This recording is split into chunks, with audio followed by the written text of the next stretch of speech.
ఇటువంటి తప్పు చేసిన వాళ్ళు తప్పులు చేసుకుంటూ పోతే ఆ రోజే శిక్ష పడి ఉంటే 2019-24 మధ్య వందల మంది ఆస్తులు, నేను ఇంకొక ప్రెస్ కాన్ఫరెన్స్ పెడతా, ఆ ల్యాండ్ స్కామ్స్ గురించే పెడతా, ఓన్లీ ల్యాండ్ స్కామ్స్. ఒక వైట్ పేపర్ రిలీజ్ చేస్తా, జగన్మోహన్ రెడ్డికి లేఖ రాస్తా, అది ఇంకో రోజు చేస్తా. ఇటువంటి పనులు చేసేవాడు మళ్ళీ ఎమ్మెల్యే ఉండేవాడా, మంత్రి ఉండేవాడా, ప్రజాధనాన్ని దోచుకొని ఉండేవాడా? అందుకని ఇటువంటి కేసులన్నీ తొందరగా 2016లో నా మీద ఫేక్ డాక్యుమెంట్స్ పెట్టి సుప్రీంకోర్టు దాకా పోయి కనపడకుండా పోయినావు. అయిపోయింది, అది కూడా 9 ఏళ్ళు అయిపోయింది. 2016 వీటన్నిటినీ నువ్వు అనుభవించి తీరుతావు, నువ్వు తప్పించుకోలేవు.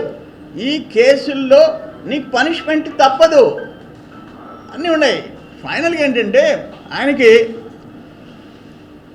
కాకానికి జగన్మోహన్ రెడ్డి మేనత్త, ఆమె వైస్ ఛాన్సలర్ విక్రమసింహపురి, మేనత్త వరుస అంటే ఫస్ట్ మేనత్త లేకపోతే సెకండ్ కజిన్. ఆయన పిహెచ్డి ఇచ్చింది.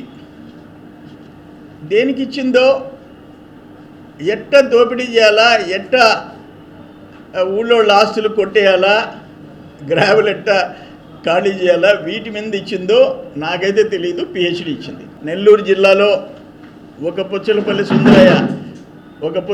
సుందరయ్య, ఒక బెజవాడ గోపాలరెడ్డి, ఒక నేదురుమల్లి జనార్దన్ రెడ్డి, ఒక ముప్పవరపు వెంకయ్యనాయుడు, ఒక నల్లపురెడ్డి శ్రీనివాసరెడ్డి, ఒక ఏసీ సుబ్బారెడ్డి. నెల్లూరు జిల్లా పొరుగు తీశారా మీరు? పొరుగు తీశారు. ఇటువంటి పనికి మాలిన వ్యక్తి ప్రజా జీవితంలో ఉండటం దుర్మార్గం. అందుకని సిగ్గుతో తలదించుకో, నోరు పారేసుకోబాకు. నేను వస్తే ఏంది నువ్వు వస్తే పీకేది? చేసావు కదా, పోయినసారి అంతమందిని జైలుకి పంపించావు కదా, జనం ఇంట్లో కూర్చున్నారా? తరిమి కొట్టారు నిన్ను. ఎంతమందిని జైల్లో పెట్టావు? ఎంతమంది మీద యాక్షన్ తీసుకున్నావు? చేసావు, ఏం పగలు తీసావు? భయపడి ఇంట్లో కూర్చున్నారా? ఇప్పుడు నేను వస్తేనంటే భయపడి పారిపోతామా? అరే మా రక్తమయ్యా, మేము పబ్లిక్లో పుట్టి పెరుగుతాం, జనం మధ్య పెరుగుతాం. నీ మాదిరిగా ధనం మధ్య కాదు, డబ్బుల మధ్య కాదు. ప్రజల ఆస్తులతో ఆడుకునేవాడు మనిషి కాదు.